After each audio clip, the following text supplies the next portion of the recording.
deal alert, the Nikon D5300 can currently be found for around £443. Prices do vary, but at the time of updating the article, it's a very interesting proposition. Currently, its predecessor, the D5200, is hard to come by new, and costs around £225 used for the body only. While its successor, the D5500, can be found new for just £480 with a lens.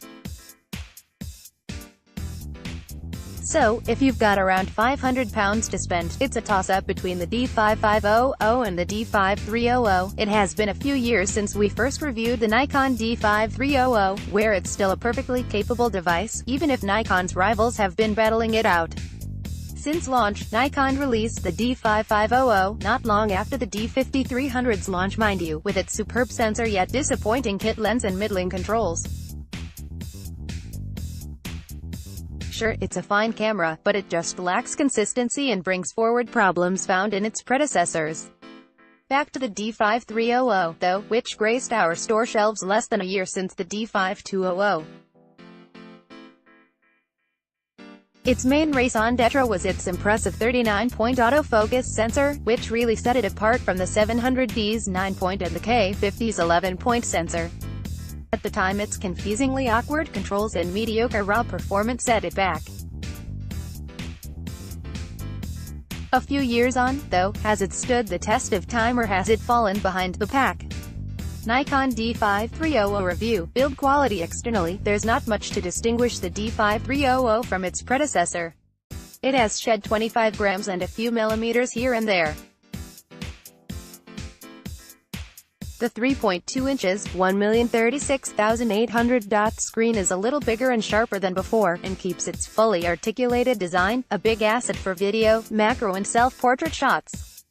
The drive mode button has been relocated from the top plate to the left side, just below the lens release button. That arguably makes it easier to reach, but harder to find when you're still getting accustomed to the controls. As before, the self-timer function deactivates after each frame, which is pretty annoying when using it to avoid shaking the camera when it's mounted on a tripod. Our other grumbles about the controls remain unresolved, too, with few labeled buttons making it over-reliant on menu navigation. Some key features such as the auto ISO mode are buried deep within the main menu. Nikon D5300 review. GPS and Wi-Fi and Wi-Fi are built in. These features are relatively rare among SLRs, and it's the first time they've been built into a Nikon SLR. They won't appeal to everyone, but they do to us. GPS provides a fun way to browse photo collections in Lightroom or Picasa, and Wi-Fi means you can transfer photos to a smartphone or tablet and upload to social media without waiting until you get home. GPS initially proved to be extremely flaky, frequently forgetting its position. It transpired that the standby timer option, which was on by default, meant that the GPS radio switched off after just a few seconds of inactivity. After disabling this feature, GPS worked much more reliably. There's also a log function, which keeps the GPS radio running even when the camera is off, although this drained the battery in about 4 hours. Wi-Fi transfers to iOS and Android devices were handled elegantly. The process starts by sending low-resolution copies from camera to app. This took about 20 seconds for 100 photos but made subsequent browsing extremely responsive. Transfers are at a choice of resolutions from VGA to full size. The app can browse, transfer and display RAW files too, but these aren't converted to JPEG format, so other apps are unlikely to be able to read them. It can transfer videos but not play them. Can't control the focus point via a smartphone app. The app also acts as a remote control for taking photos, complete with a live view stream. There's touch screen control over the autofocus area. The shutter button captures a photo without focusing, giving a shutter lag of around 200 milliseconds. The camera's controls can't be used in this mode, but there's yet another mode that lets the user take photos with the camera in the normal way and transfers them as soon as they're captured. This should be perfect for inspecting photos on a high-resolution tablet, but the implementation could be better. It only works if the app is specifically waiting to receive a photo rather than inspecting the previous one. Because the iOS app isn't a native iPad app, it doesn't take advantage of Retina displays. Nikon D5300 review, video and shooting speed. The video mode now captures 1080p footage at a choice of 24, 25, 30, 50 and 60 fps.